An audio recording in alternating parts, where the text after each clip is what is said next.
I saw Spider-Man. You saw Spider-Man. Let's talk about it. Let's talk about it. I enjoyed it. Definitely enjoyed it. I do think before seeing this movie and seeing her act as, I guess, spoilers for anybody who hasn't. I mean, at this point, come on, man. We've been talking about this shit for months. Spoiler alert, though. If you haven't seen Spider-Man, we're going to get into the shit. At very least, y'all probably should know this because it's probably been on your timeline. I think everybody knows by now. Okay, I've given you enough time. So, yes, Sadie Sink as Jean Grey didn't appeal to me at first.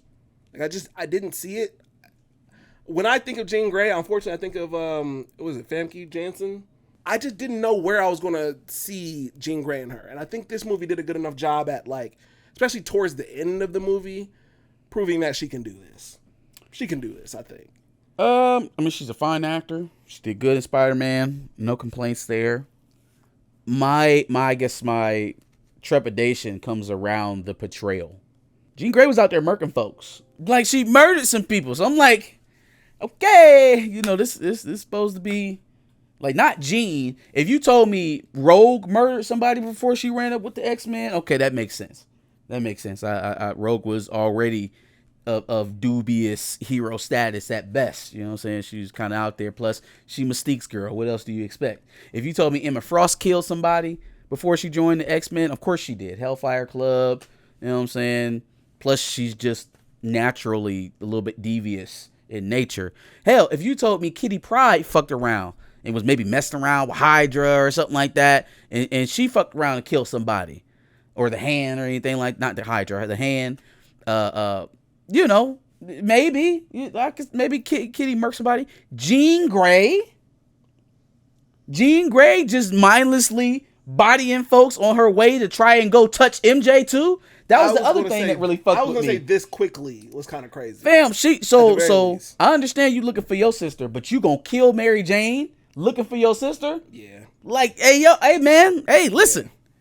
Listen now. That's a little crazy.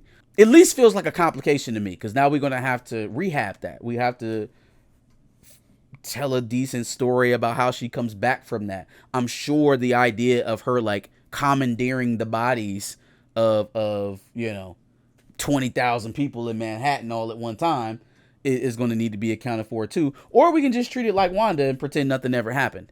But at least to start, she seems to be a little bit more anti-hero than hero. It's a jumping off point that we've never seen from that character. Sure. It's atypical to every other presentation that we've seen from her, be it the movies, the cartoons. Yeah. She's never been presented as a character who comes from a dark background. Imagine that version of Jean Grey with the Phoenix Force. Like, she'd have wiped New York out. She should have fucked around and wiped out New York. So, you know, obviously there's a bit of doing that. Another thing, let's get off of Sadie Sink for a second. I think we've seen what the impetus towards the next Avengers versus X-Men event is going to be. And it's going to be Spider-Man with them fucking inhibitor things. The little inhibitor chips. You mean in the movies or the comics? In the movies. That will be next Avengers. Well, it happened in the comics. It happened a few times in the comics. Okay, that's why I was like, I'm saying that the next major event between the X-Men and the Avengers will probably be sparked by Spider-Man. That makes sense. You know, little joint, because eventually, you know, he got to find his way back to the Avengers. He's already, you know, piling up with Yelena.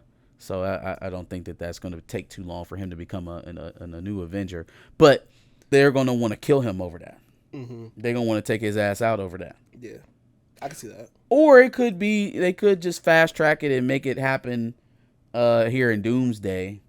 Well, I guess we don't really know how how all that's going to shake out once Doom tells them, I'm here to fuck y'all up. Maybe the X-Men will take Doom's side. Who knows? I read the leaks, so I know what's happening. Oh, well. Yeah. I also wanted to point out the fact that you were absolutely right. There was no real need to announce Tombstone 20 seconds in the beginning of the fucking movie. I'm like, man, joking. God damn. I thought you were joking when you said that. Sure enough, one scene, half a scene.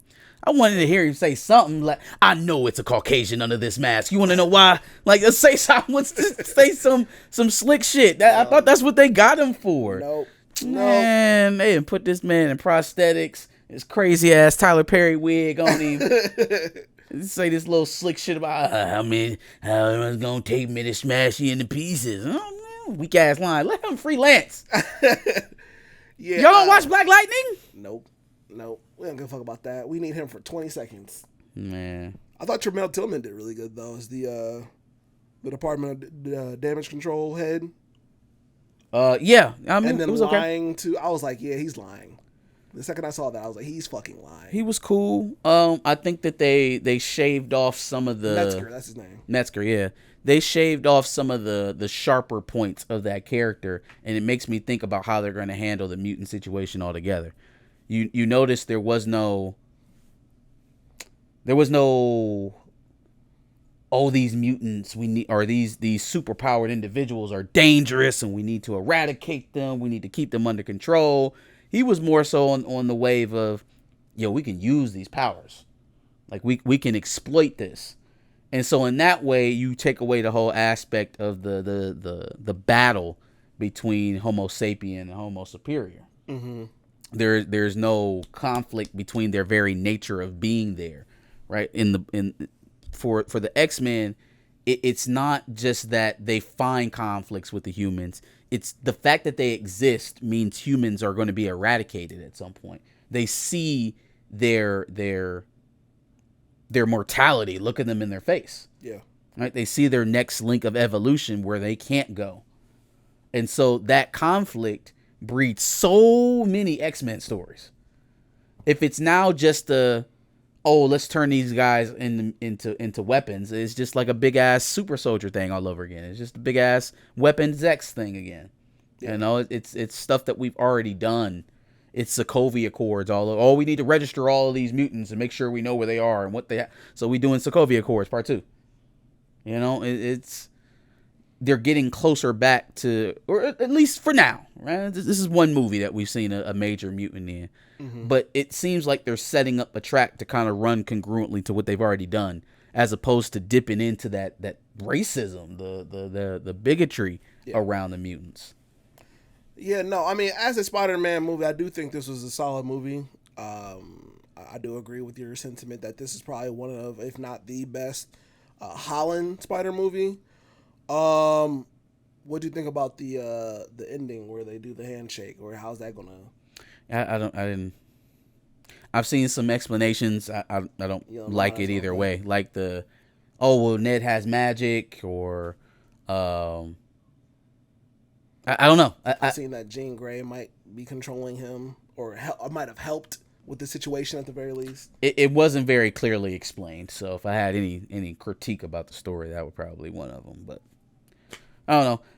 If True Love's Kiss didn't do it, if we making fun of him about True Love's Kiss, how the fuck ass goddamn. That's what made you remember who the hell Spider-Man is? That's the one? Yep. God damn it.